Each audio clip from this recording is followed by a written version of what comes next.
This is Daily Blast Live. We're talking about what you're talking about. Real, honest, entertaining, live. DBL starts right now. 3, 2. Welcome to DBL. It's Friday, October 2nd. What? Just right, almost Halloween. That's right. I'm Jeff. Never know how to start or where it's going to go. Nope. Here with Tori. Brandon is always helping us out when it's us three. Brandon, how you feeling, buddy? Feeling good, man. Feeling good. Love being on the show on Fridays with you two. Let's put some smiles on these people's faces. Brandon, you know what I miss on Fridays? I'm going to let it out to the public a little bit. Oh, really? Me and Brandon would go out to a little hotel rooftop, share a drink and a story. Whoa. Right, Bilan? Wow. Miss those days. Thanks for inviting times, me, you guys. Man. Good times. You know, sometimes you just got to talk to your buddy. Okay. Let's move on. President Trump's coronavirus diagnosis has everyone talking, including some celebrities who shared their thoughts on Twitter. Oh, goody. Alyssa Milano wrote, as someone who has COVID-19 or has had COVID-19, I can honestly say with all that I am that I wouldn't wish this virus on my worst enemy. Star Wars actor Mark Hamill hopes the president's followers reevaluate their opinions on the virus. He said, quote, if they will now accept a lockdown, social distancing, and mandatory mask wearing, we could crush the virus like we should have from the start. I was expecting some sort of Star Wars reference in there. I always am. I'm very disappointed. And director Ava DuVernay wrote, I hope this changes the discourse around the virus among the people who follow him and don't give a damn, and in turn, who damn the rest of us. People have lost their lives. Tori, where are you at with this? I just want to offer, this isn't the day to do anything but offer, as an American, my wish that my president is okay. There's thoughts and prayers that go out to Melania, that go out to Donald Trump. This isn't easy for anyone, but the virus clearly doesn't care if you believe in it or not. It'll still get you, as you can see. So the biggest takeaway here is wear a mask, social distance, listen to what we said in the beginning in terms of a lockdown, and maybe this will jump people into action. I'm really, really hoping, but nothing but the best from me to the White House, because as an American, you have to hope that that the president stays okay and is okay to continue his job. I'm proud of you for saying that. Thank you for saying that, because a lot different than the reactions I've seen online personally. There's been many, yeah. Brandon, how do you feel about this?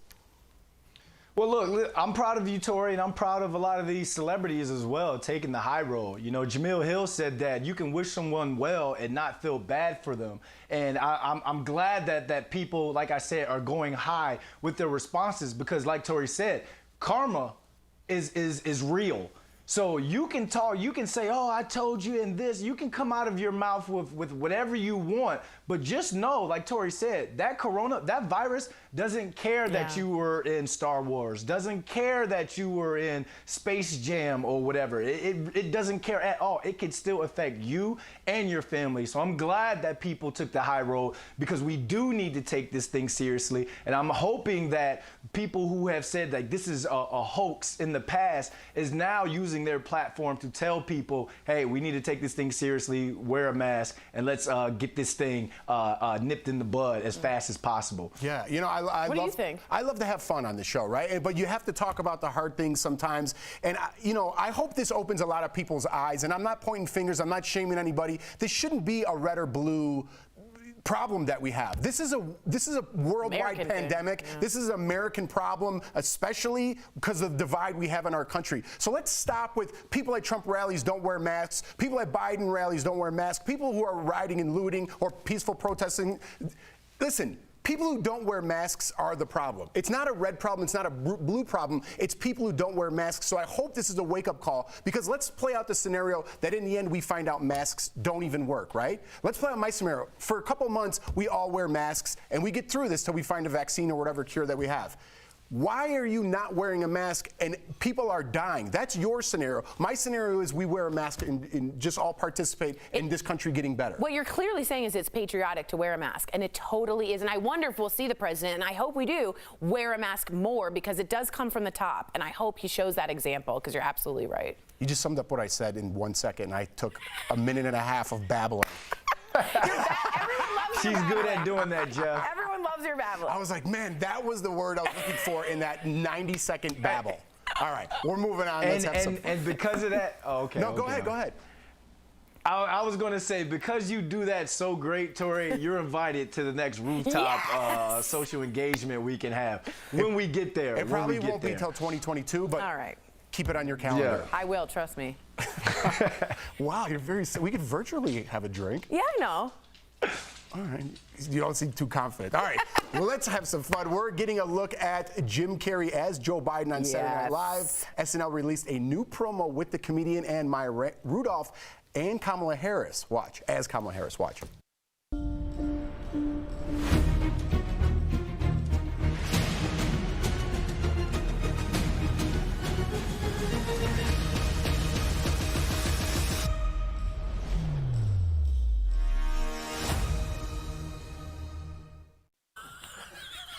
That's good.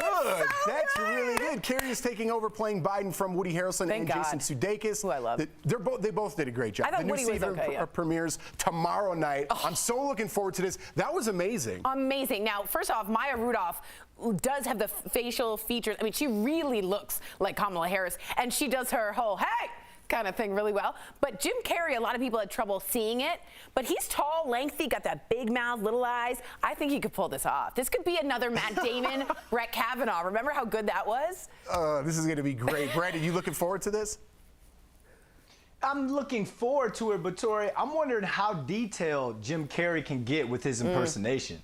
Like, there's one thing if he comes out, he's talking no malarkey. Yeah, that's funny. But what if he kind of goes into the whole stuttering thing a little bit? Oh, you know, I think that I would see be there harsh. being a huge blowback against him, because if you come out and you say anything about Joe Biden, people automatically assume you're pro-Trump. So in the hypocrisy in that, because when Alec Baldwin does the Donald Trump impression with this, and we laugh and all because it's funny, but is that same energy going to be reciprocated when Jim Carrey goes into detail with this character? Which is interesting because he can do really detailed impression, like the Man on the Moon. He did Andy Kaufman meticulously well. He stayed in character the entire shoot. However, you can make a Joe Biden gaffe without making a Joe Biden stutter. They're two different things, and usually, and I think they're going to be sensitive. You've got to be sensitive. Yeah, I think that's a great point, Brandon. Yeah, but Brandon brings up a good point. Listen, I'm all about a laugh too. I don't take this stuff too serious. I think we need to laugh more as people, as human beings. Medicine, man. It is medicine,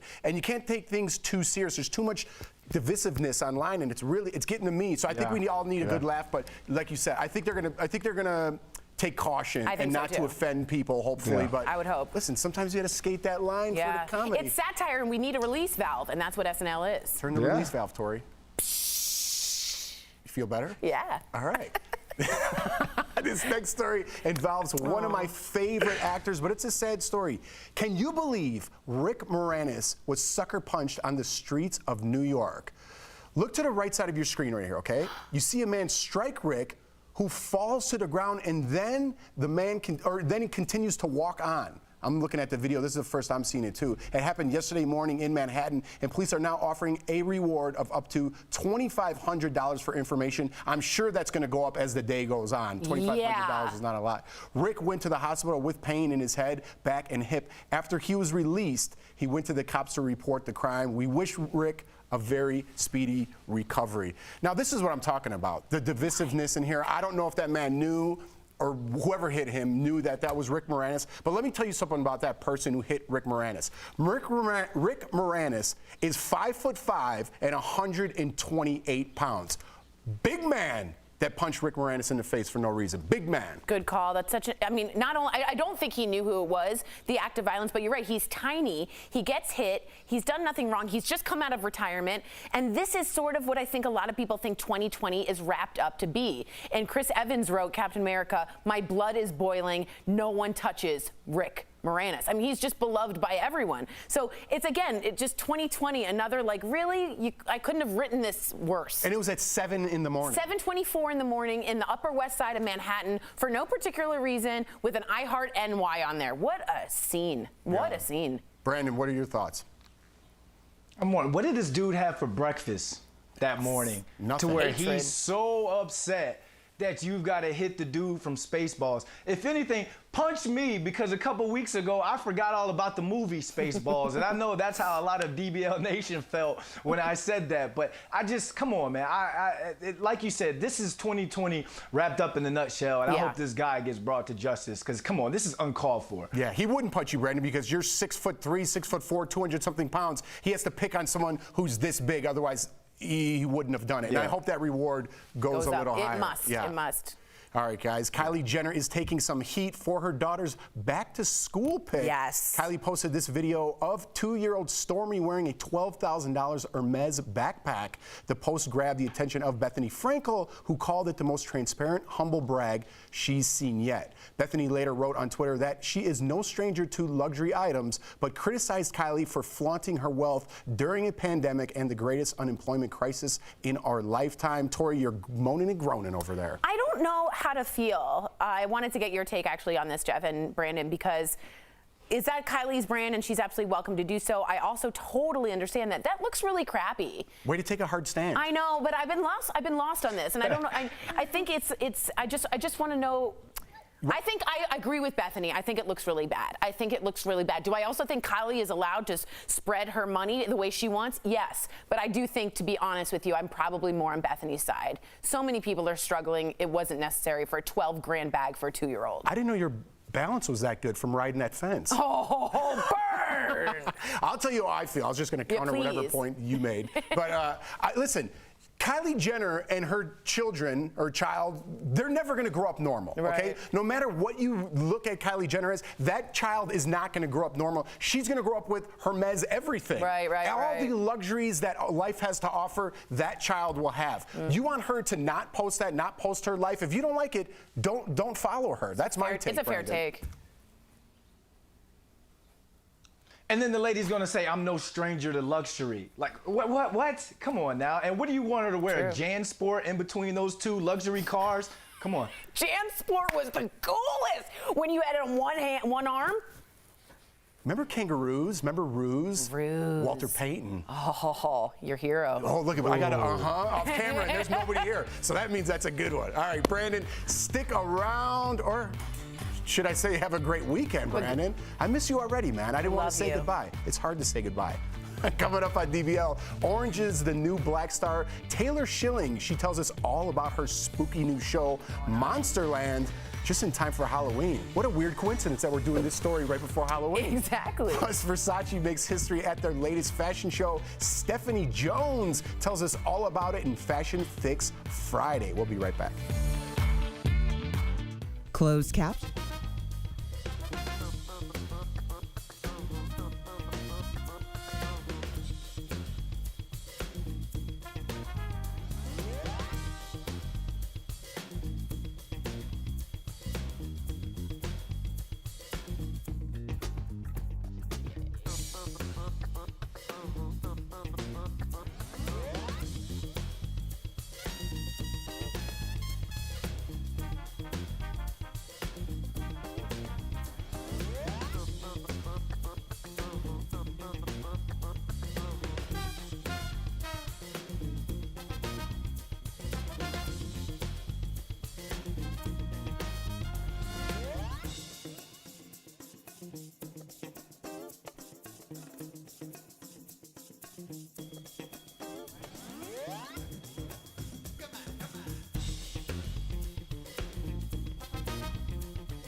Blast Live. I'm Stephanie Jones and it's time for Fashion Fix Friday from my home to yours.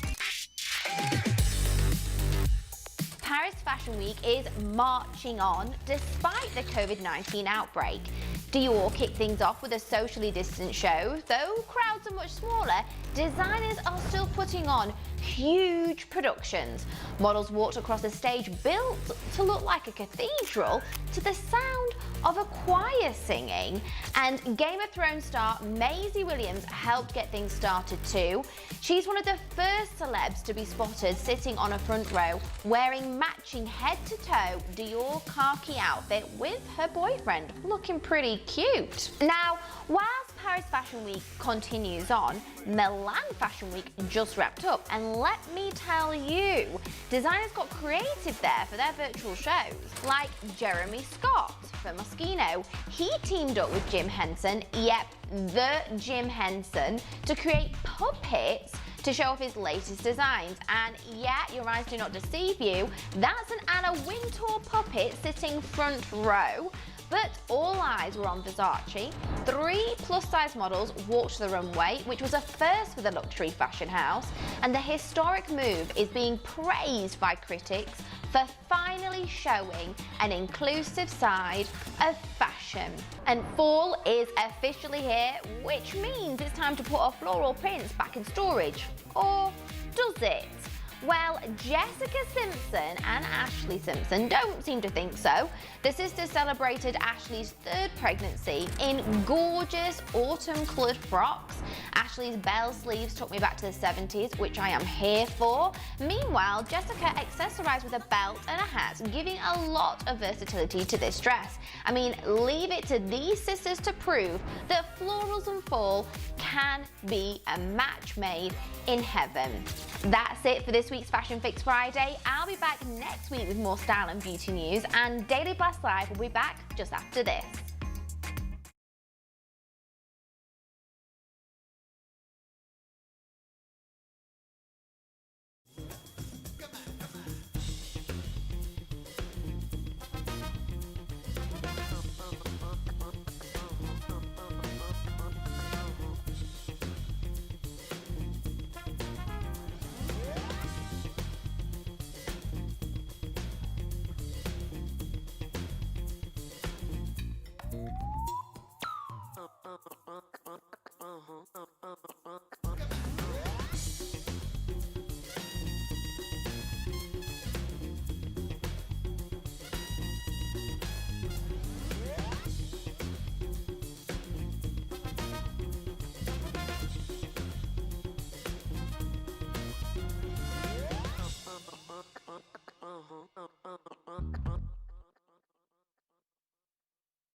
Welcome back to DBL. Orange is the new black actress. Taylor Schilling is starring in a new show on Hulu called Monsterland. It's all about fighting demons, the ones you see and also the ones you can't see.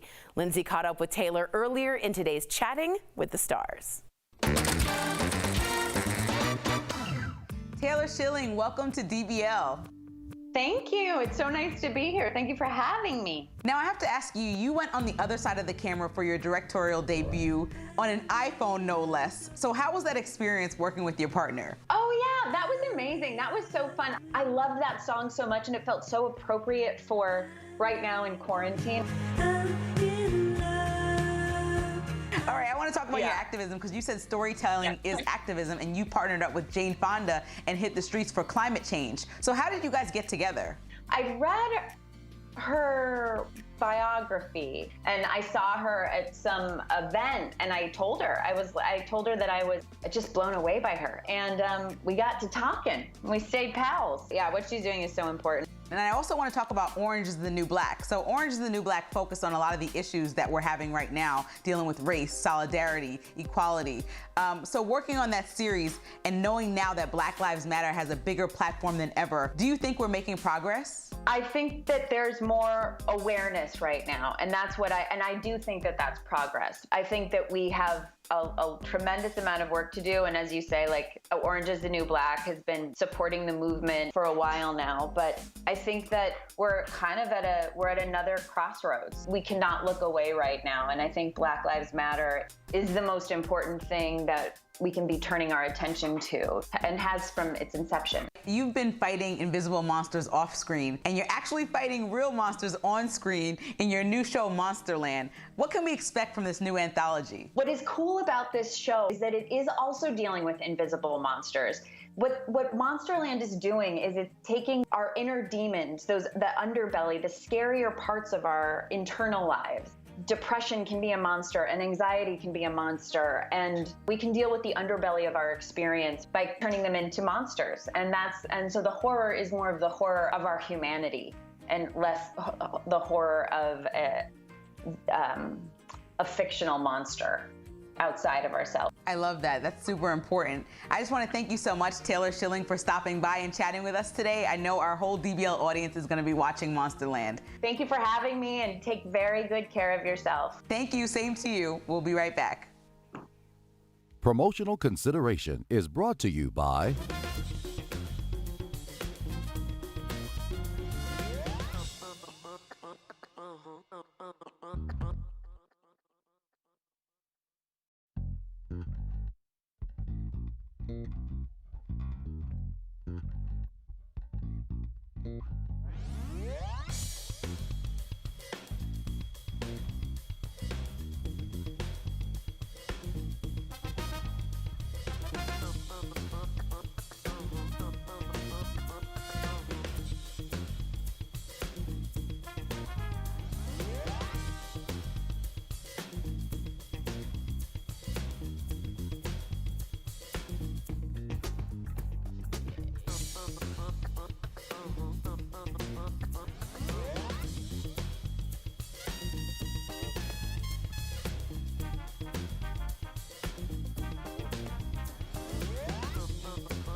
Welcome back to DBL. We've all heard of flying cars in the future, but how about Transformer-like cars? We're chatting about it on today's DBL Drive, sponsored by CarShield. Check out these images from Hyundai. The Korean automaker just announced a new division devoted to ultimate mobility vehicles, in case you didn't understand that, aka walking cars. Ooh. These cars are built to scale a mountainside or walk over rocks, something we've only seen in movies and video games. These cars are meant to target customers who have a need to travel in unconventional places. No timeline or release date has been set, and when it comes to your car, for peace of mind, get an auto protection plan with CarShield. CarShield protects their members from the high cost of auto repair. Call 1-800-505-9619 for a free quote. And if you're going to get that car, I would hope you get some insurance, because you're going to leave it in the woods and walk back. You don't think it's going to go well? What do you mean unconventional places? Well, you can't go in the woods with that. Well, here's what I just thought of. What if you're in a wheelchair or paraplegic and this gives you the ability to maybe like go on a hike? Well, you totally countered my point. Great point. Because I at first was like, now who in the heck? But it does give people a chance to get out and see things they'd never be able to see. And I think that's beautiful. Wow. Right? Did I ruin it? I got to end the week with an L. With an L. Winner! Get your insurance. That's the whole point of that story. CarShield. DBL is new every day. We'll see you guys Monday. Have a great and safe weekend. Absolutely.